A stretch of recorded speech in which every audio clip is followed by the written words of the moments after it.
वाह बिरहा सुने की मिला काने से काने से लोगन सुनने ना मुहना से गायन हम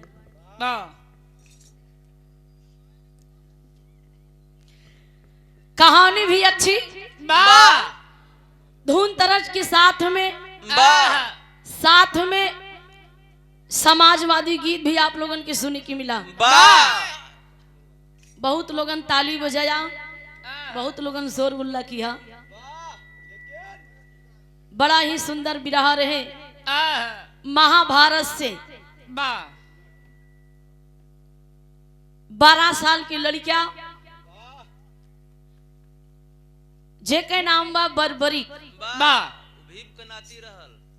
हाँ भीम के लड़का घटोटकच घटोटकच की लड़कियां बर्बरी।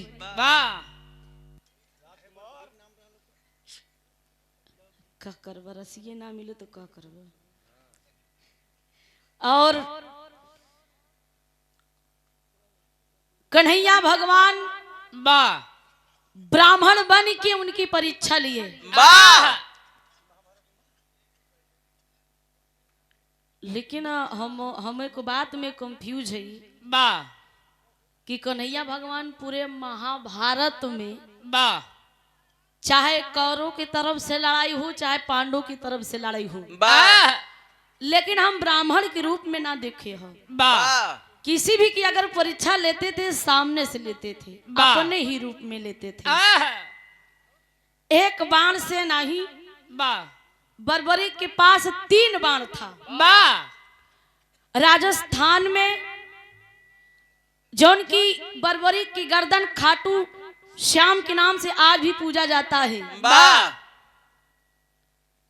गर्दनिया तो खाटू श्याम के नाम से पूजल गई, लेकिन जौन बर्बरी की शरीरिया रही धड़ ऊ कहाँ गए,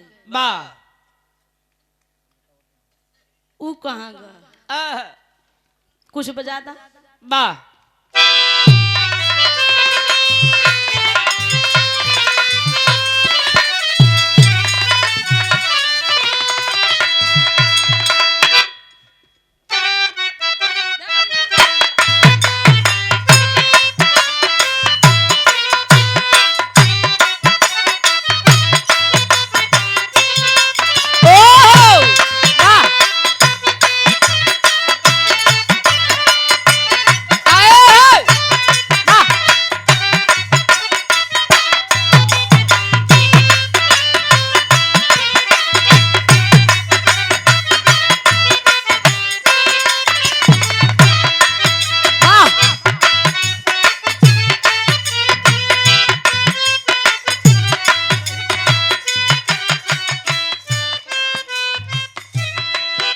गीत के बड़ा बढ़िया संकेत कैलन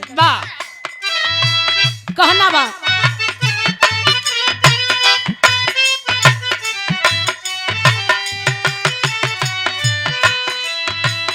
मारही के बाटे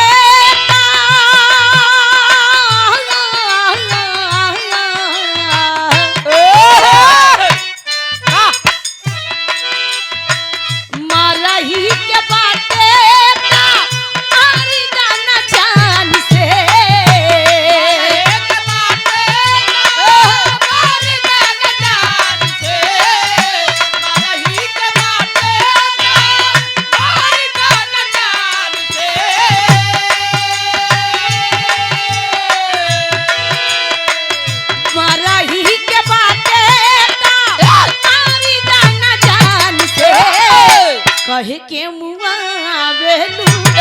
कहे के मुआ वेलू नजरिया के बा नजरिया के बान से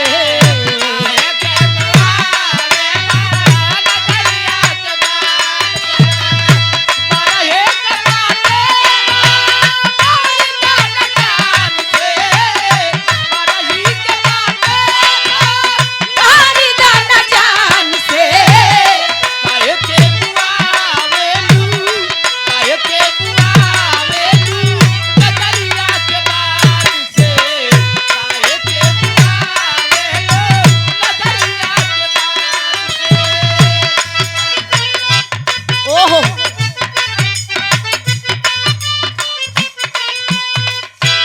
गीत बड़ा बढ़िया बढ़िया सुने की मिला।